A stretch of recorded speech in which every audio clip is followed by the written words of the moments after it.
नमस्कार, आप देख रहे हैं इंडी टाइम्स और मैं हूं आपके साथ अमृता चौहान। जिसका सबको इंतजार था, आज वो इंतजार पूरा हुआ क्योंकि देश का आम बजट सामने आ चुका है। वित्त मंत्री निर्मला सीतारमण ने ऐलान कर दिया है और क्या कुछ खास रहा बजट में, इस पर चर्चा करेंगे। और इस चर्चा में हमारे साथ जुड़ने जा रहे हैं आईएएस गुरु ओजांग सर। ओजांग सर से ही जानेंगे कि वो इस पूरे बजट को देख रहे थे और उन्होंने इसे देखा तो उन्हें ये बजट कैसा लगा। सर, आपका स्वागत है। Thank you. आपने ये पूरा बजट सुबह से सुना और आपने देखा, आप इस बजट को कैसे देखते हैं? क्योंकि अब 2024 में लोकसभा चुनाव है और सब लोगों को ये लग रहा था कि काफी लोक लुभावना होगा ये बजट, बहुत सारे ऐलान किए जाएंगे। तो आपके हिसाब से ये बजट कैसा था? देखिए, जैसा कि हमारी आदत है कि हम लोक लुभावन बजट कहते हैं और डेफिनेटली ये सरकार का आखिरी पूर्ण बजट है अगर देखा जाए तो यहाँ उम्मीद होती है कि बहुत ज़्यादा कुछ बड़े बड़े अनाउंसमेंट होंगे। अगर हम देखें तो केवल एक टैक्स स्लैब को छोड़ दिया जाए जिसमें 7 लाख रुपए तक आपको जो है वो टैक्स नहीं लगेगा, या इससे बहुत एक बड़ा बेनिफिट है मध्य वर्ग का, जो कि बीजेपी का एक कोर वोट बैंक भी है, वो उसके साथ भी वो लोग जुड़ते हैं। इसको छोड़ दिया जाए तो ये बजट बेसिकली जो भी प्रधानमंत्री नरेंद्र मोदी को थोड़ा भी समझता है वो ये जानता है कि ये बजट एक्चुअली उन्हीं के अनुरूप है।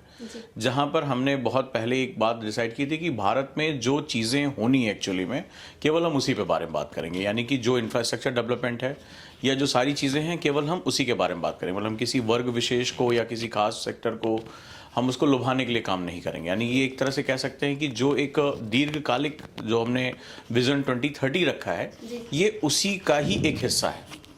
तो शायद ये कॉन्फिडेंस भी है उनका कि वो जानते हैं कि इलेक्शन जीतने के लिए उनके पास और भी तरीके हैं और यह जनता में उनका विश्वास है, तो उन्होंने अपने उस पाथ से कोई विचलन नहीं दिखाया है अगर पूरे बजट को ध्यान से देखा जाए।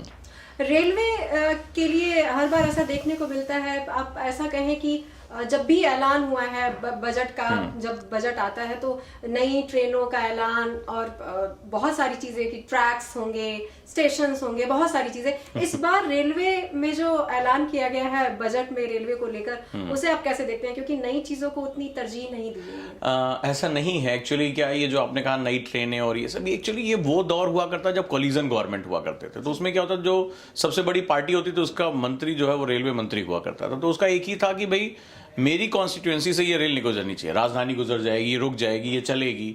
तो सवाल है कि आपने नई ट्रेन को ऐलान कर दिया, चलाओगे कहाँ? हवा में। तो रेलवे को बहुत लंबे समय से इंफ्रास्ट्रक्चर की जरूरत है। जैसे एक एग्जांपल लेता हूँ आपसे, आज भी हमारी जो सवारी गाड़ियाँ हैं और माल गाड़ियाँ दोनों एक ही पटरी पर चलती हैं। लेकिन अगर कोई देश विकसित होना चाहता है तो अपने लॉजिस्टिक को बहुत मजबूत करे, यानी आपको डेडिकेटेड फ्राइट कॉरिडोर चाहिए जिसमें केवल मालगाड़ियाँ चलें। हमारी मालगाड़ियों की औसत गति केवल 35 किलोमीटर प्रति घंटा है। दुनिया के विकसित देश हैं जो 150-200 किलोमीटर जा रहे हैं। हमारी सवारी गति भी बहुत अच्छी नहीं है। तो क्या हुआ कि हमने इंफ्रास्ट्रक्चर पे पैसा लगाया है। मतलब हम रेलवे को एक्चुअली में सिर्फ कोई बजट के अनाउंसमेंट के लिए, लोक लुभावन के लिए, कुछ सस्ता करने के लिए हम यूज नहीं कर रहे हैं। हमें पता है कि राष्ट्र की जो रेलवे है वो हमारी इकोनॉमी का एक तरह से कह सकते हैं ना कि ब्लड वीन्स हैं, मतलब हमारी रक्त नलिकाएं हैं। और रेलवे जो आज़ादी के बाद भी अपना एक अच्छा खासा शेयर रखता था, धीरे धीरे वो लॉजिस्टिक में खत्म होता चला गया। तो वापस उसको ले आने की कोशिश कर रहे हैं लॉजिस्टिक में। तो उसके लिए तभी होगा जब आप बजट को सही तरीके से इस्तेमाल करोगे। और चूंकि अब क्या हुआ है, पिछले कुछ सालों से ये जो नई रेलगाड़ियां, पुरानी रेलगाड़ियां, ट्रैक्स ये सब खत्म हो गया है, क्योंकि भारत ने एक नई अंगड़ाई ले ली है। अब वो कह रहे हैं कि हम ट्रेन ही बदल देंगे, जो तुम्हारी ट्रेन है उसको वंदे भारत लेकर आएंगे, हम तेजस लेकर आएंगे, हम कुछ ऐसी ट्रेनें लेकर आएंगे जिसमें सेफ्टी, सिक्योरिटी, स्पीड। अब वो बात नहीं कि ट्रेन आपने बना दी और वो चल रही है 50 किलोमीटर प्रति घंटा, नहीं। अब हम कह रहे हैं कि भाई हम 150 किलोमीटर घंटा चलेंगे। तो अब वो जो सेगमेंट है वो एक आम व्यवहार में चला गया है। सवाल है कि क्या हम डेडिकेटेड फ्राइट कॉरिडोर बना पा रहे हैं, क्या हम लॉजिस्टिक्स में, मतलब अगर हम रेलवे से और पोर्ट तक हम कितनी स्पीड में कनेक्टिविटी दे पा रहे हैं। हमारे किसान का जो टमाटर है वो गंतव्य से पहुंचने से पहले सड़े नहीं। हमारे पास कोल्ड स्टोरेज ट्रेन होनी चाहिए, फास्ट ट्रेनें होनी चाहिए।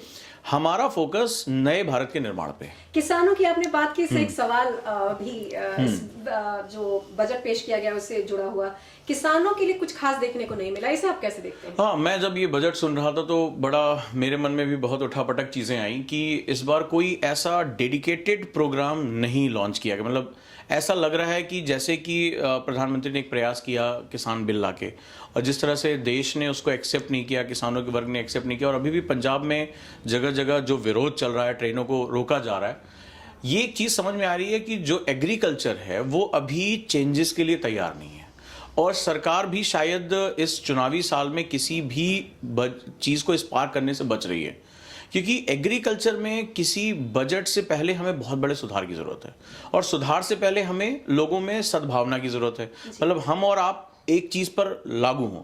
तो इस पूरे दौरान अगर आप देखोगे देश में ना तो विरोध और ना समर्थन, मतलब पूरा किसान वर्ग ही एकदम शांत बैठा हुआ है। सरकार ने भी कोई बहुत बड़ा प्रयास नहीं किया है। इसका मतलब है कि वो इंफ्रास्ट्रक्चर पर और भारत के लॉजिस्टिक पर वो ज्यादा फोकस कर रहे हैं, जैसा बजट की बाकी हिस्सों में दिखाई पड़ा।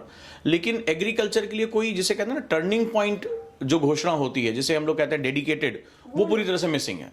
हॉर्टिकल्चर पे थोड़ा फोकस किया गया है, और वो भी इसलिए क्योंकि अर्बन सेंटर से डिमांड आनी शुरू हो गई है। बाकी इकोनॉमीज के कंपैरिजन में भारत की जो ग्रोथ है वो बहुत अच्छी है। जैसे देखा जा रहा है तो 6.1 से 7.1 के बीच में हमारा प्रोजेक्शन आया है वर्ल्ड बैंक से लेके भारत की सरकार का। तो ये हमें बता रहा है कि हमारी जो खपत है वो बहुत अच्छी होगी। तो हॉर्टिकल्चर यानी फलों और सब्जियों की अगर बात करें तो उसके लिए थोड़ा बजट रखा गया है, लेकिन मुझे लग रहा है कि वो किसान कल्याण योजना और निधि और किसानों को फ्री राशन या पैसे देने, सरकार उससे ज्यादा अभी कुछ नहीं सोच रही और उससे उनका काम हो गया है। हाँ, एक छोटी सी चीज आई है, वो है पीएम जो आवास योजना ग्रामीण है, उसमें मकानों की संख्या को बढ़ाया गया, लाभार्थियों की संख्या को बढ़ाया गया 66%। हाँ, लेकिन ऐसा लग रहा है कि किसानों को अभी सरकार इस वर्ग को ज्यादा छेड़ना नहीं चाहती है, या शायद इलेक्शन के बाद इस पे कुछ बड़े कदम उठाए जाएं। ये जो मेरा अगला सवाल होगा उसमें दो चीजें हैं। एक तो डिफेंस को लेकर, सुरक्षा को लेकर बड़े ऐलान किए गए हैं, जो अब तक का बहुत बड़ा ऐलान सबसे बड़ा बजट है। लेकिन उसमें एक, क्योंकि उसमें कहा गया, जब ऐलान किया गया डिफेंस के लिए, तो कहा गया कि जो गतिविधि देखने को मिली चीन की, उसी को देखते हुए ये सब हमने कदम उठाए। लेकिन दूसरी तरफ जो खिलौने का सीमा शुल्क कम किया गया, उसको इस पर भी गौर करने की बात है, क्योंकि खिलौने आते हैं चीन से। बिल्कुल। ये मैंने भी इसमें देखा, देखिए रक्षा बजट का बढ़ाया जाना एक बड़ा स्वागत योग्य कदम है। इसके दो आयाम है, जैसा कि कहा जा रहा है कि चीन का थ्रेट है, नो डाउट हमारे आसपास, चीन ही क्यों, पाकिस्तान में भी लगातार उपद्रव हो रहा है, तो वो थ्रेट तो है, और ये बहुत पहले से थ्रेट था। लेकिन एक्चुअली में क्या है, पिछले कुछ सालों से हमारा जो डिफेंस सेक्टर है उसका सिनेरियो चेंज हो गया है। डिफेंस सेक्टर अब कंप्लीट, जो हम नेट इंपोर्टर थे, अब हम एक्सपोर्टर होने लगे हैं, और कई देशों के साथ हमारे समझौते बड़े अच्छे हो गए हैं, हम टेक्नोलॉजी ट्रांसफर पे भी आ गए हैं। तो इस समय जो ये बजट आ रहा है, वो केवल सिर्फ हमें अपनी सीमाओं को सुरक्षित करने का नहीं है। सवाल है कि हमारा जो डिफेंस सेक्टर, जैसे हम डीआरडीओ की बात करें, जो हमारा हाल है, हिंदुस्तान एरोनॉटिकल लिमिटेड है, हमारी जो मिसाइल टेक्नोलॉजीज हैं, वो अब एक्सपोर्ट की तरफ जा रही हैं। इस समय उसको बहुत बूस्ट की जरूरत है। जैसे अगर हम बात करें तो उत्तर प्रदेश में जो डिफेंस कॉरिडोर बनाने की बात हो रही है, ये सारी चीजें, ये जो बूस्ट हमें मिलेगा, ये हमें भारत को एक आने वाले टाइम में जो हमारा एक्सपोर्ट एरिया है वो बढ़ाने में मदद मिलेगा। तो पहले हम क्या करते थे, जो डिफेंस में हम बजट खर्च करते थे, वो हमारा पर्पस होता था कि कहाँ से हम लड़ाकू जहाज लेकर आए, कहाँ से पनडुब्बी खरीद लें, तो हम टोटली इंपोर्ट बेस पे, तो वो हमारा एक ऐसा खर्च होता था जो राष्ट्रीय सुरक्षा तो होती थी, लेकिन वो हमारे ऊपर प्रेशर क्रिएट करता था। इस बार इसका एक बड़ा हिस्सा जो खर्च होगा वो बेसिकली कैपिटल फॉर्मेशन में खर्च होगा, यानी हम पैसा तो लगाएंगे लेकिन वो पैसा रिटर्न होकर हमारे पास आएगा। और इससे न सिर्फ हमारा डिफेंस सेक्टर अच्छा होगा, कई देशों के साथ हमारे रिश्ते बहुत अच्छे होंगे, और भारत में आप देखोगे कुछ समय के अंदर कि हम जो है एक्सपोर्ट, हमारा वो रेशियो बहुत बढ़ जाएगा। जी, उजांग सर, आपने हमसे बातचीत की आम बजट को लेकर। एक चीज रह गई आपके साथ, मैं बताता हूँ। जो चीज दूसरी हमें देखने को मिली है वो डिप्लोमेटिक पार्ट है, जो आपने खिलौनों का जिक्र किया, खिलौनों और लिथियम आयन बैटरीज को लेकर। तो ये जो दोनों सेक्टर हैं, खिलौनों के बाजार में चाइना का कब्जा है। अब अगर हम उसमें इंपोर्ट ड्यूटी कम करते हैं तो ऑब्वियस सी बात है कि इससे चाइना को बहुत फायदा मिलेगा। हमारा जो डोमेस्टिक जो खिलौनों का बाजार है वो डिस्टर्ब होगा। और लिथियम आयन बैटरीज की बात करें तो रेयर अर्थ मटेरियल भी चाइना के पास 90% है, तो यानी कि वो उसका ही डोमिनेंस है। तो उससे भी उसका जो है भारत में एक तरह से उसका बिजनेस बढ़ेगा। नो डाउट इससे हमारा ई व्हीकल और ये सारा जो है हम पॉल्यूशन से लड़ने के नाम पे वो ले सकते हैं। बट शायद ऐसा कुछ हो रहा है कि जो तनाव हो रहा है तवांग में या जो उस पर हो रहा है, हम चाइना से डायरेक्टली जो है वो अब लड़ना नहीं चाहते। और मनमोहन सिंह सर के गवर्नमेंट से ही ये चला आ रहा था कि जब भी रिश्ते सुधारने हो तो बॉर्डर डिस्प्यूट्स को किनारे रखो और इकोनॉमिक रिश्तों को बढ़ा दो। तो शायद एक तरफ हम जहां पे कन्फ्रंटेशन कर रहे हैं बॉर्डर्स पे, उससे हम हट रहे हैं और पीछे से बैकडोर से हम बिजनेस बढ़ा रहे हैं। और चाइना को इस समय वो बिजनेस चाहिए हर हालत में, क्योंकि उसके यहाँ कोविड की वजह से बड़ा डिस्टर्बेंस है, उसके बैंक्स बस्ट हो रहे हैं, उसकी जो इकॉनमी है बस्ट हो रही है, रियल एस्टेट उसका बस्ट हो रहा है। तो उस समय अगर भारत बैकडोर से उसके साथ बिजनेस बढ़ाता है तो निश्चित रूप से वो जो एक तनाव है हमारा वो कम हो जाएगा। और इसमें जो सबसे बड़ा नुकसान होगा वो पाकिस्तान को होगा, क्योंकि पाकिस्तान को हम बहुत पहले ही अपने इंटरनेशनल सेगमेंट्स में अलग थलग कर चुके हैं, वो इंटरनल प्रॉब्लम्स में परेशान है। तो हमारे लिए वो फेवरेबल सिचुएशन रहेगा अगर हम कल पीओके के लिए जाते हैं, कि जैसा कि हमें दिखाई भी पड़ रहा है, तो उस समय चाइना डायरेक्टली इंटरवीन नहीं कर पाएगा, हम उसको रोक पाएंगे। लेकिन अगर दूसरा पक्ष देखें कि भारत में जो मेक इन इंडिया का कॉन्सेप्ट है या हम अपना खुद का करना चाहते हैं, वो हमारा कुछ समय के लिए डिस्टर्ब हो जाएगा। खैर, इंटरनेशनल पॉलिटिक्स है, देखते हैं क्या होता है इसमें। और इस वक्त हमारे साथ हमारी सहयोगी आकांक्षा भी मौजूद है, जो बाहर आम बजट जब पेश हुआ तो बाहर लोगों की प्रतिक्रिया लेने के लिए फील्ड में गई थी, महिलाओं से मिली, पुरुषों से मिली, उनकी प्रतिक्रिया जानी, किस तरह से उनका रिएक्शन रहा, एक्सपीरियंस रहा, उनसे जानते हैं। आकांक्षा, आप लोगों से मिली तो उन्होंने इस बजट को कैसे देखा? देखिए, एक मिलीजुली प्रतिक्रिया के रूप में लोग सामने आए। देखिए, अगर व्यापारी की बात करें तो बेसिकली व्यापारियों के अंदर एक तरीके से इस बात का बहुत ज्यादा कह सकते हैं कि दुख था कि उन्हें जीएसटी और बाकी जो टैक्स रेसिशन है उसके ऊपर उनको कोई भी रियायत नहीं बरती गई है। साफ तौर पे देखा जाए तो लोगों के जो रिएक्शंस थे वो मिक्स्ड इसलिए आ रहे थे क्योंकि कुछ लोगों को ये लग रहा था कि जैसे चुनावी जो सरगर्मियों को देखते हुए इन बजट को निर्धारित किया गया है, और विपक्ष लगातार इस बात को लेकर हमलावर हो रहा था, राजनीतिक रोटियां सेकने का काम कर रहा था कि बजट की जो चुनाव है आने वाले 2024 में उसको ध्यान में रखते हुए मोदी सरकार ने, क्योंकि मोदी सरकार के कार्यकाल का जो है ये आखिरी बजट है, इसलिए इस पर सबकी निगाहें हैं, मध्यम वर्ग की, चाहे वो जो है निम्न स्तर के लोग हैं जो कम कमाते हैं,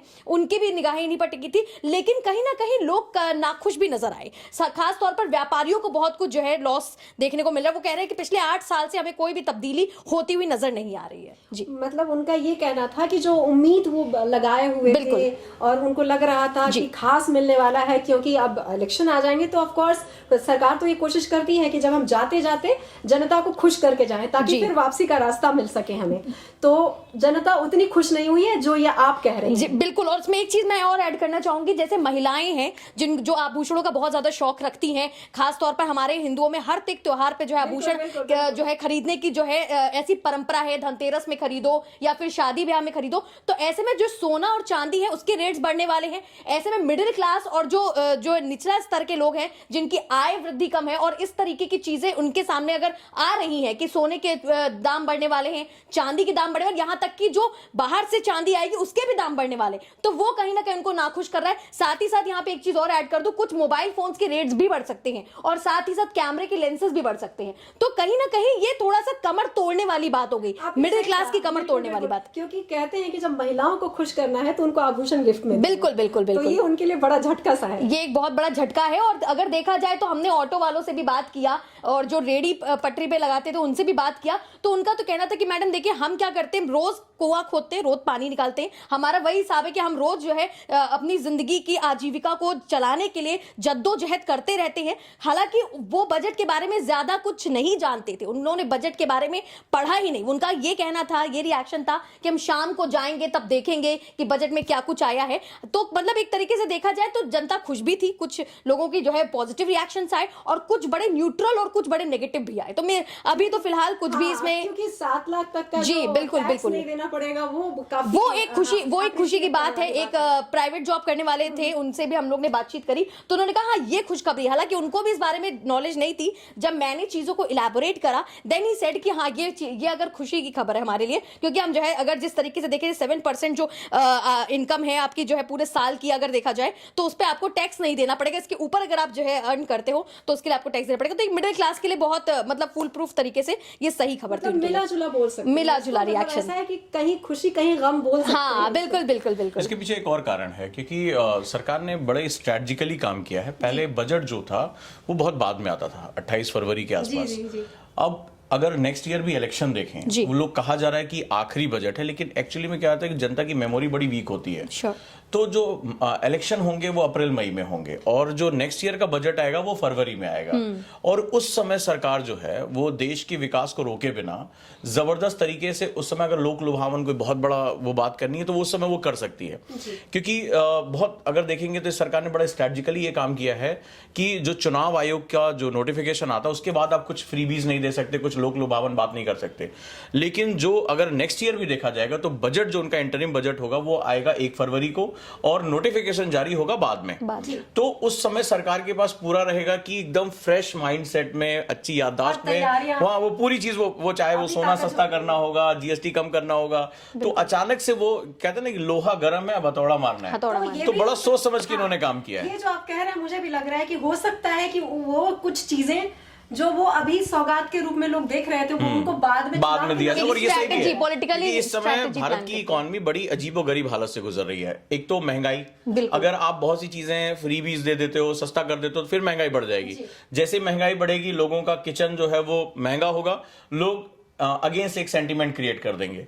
तो सरकार ने बिल्कुल बैलेंस किया है कि भाई जब मौका आएगा, हम 1 फरवरी 2024 को, ठीक है, मई में इलेक्शन होने हैं, तो हम 1 तारीख को जाके कुछ बढ़िया बढ़िया चीजें कर देंगे और उसका कोई इंपैक्ट नहीं आएगा और हमें जो मिलना होगा वो हमें मिल जाएगा। तो बड़ा सोच, बहुत बैलेंस क्रिएट किया गया है। बहुत बहुत धन्यवाद आपको आंसर बातचीत करने के लिए। आकांक्षा आपका भी बहुत बहुत धन्यवाद। तो आपने देखा कि जो बाहर आकांक्षा गई थी तो लोगों की क्या प्रतिक्रिया थी, उल्लास सर ने भी बताया उन्होंने इस बजट को कैसे देखा।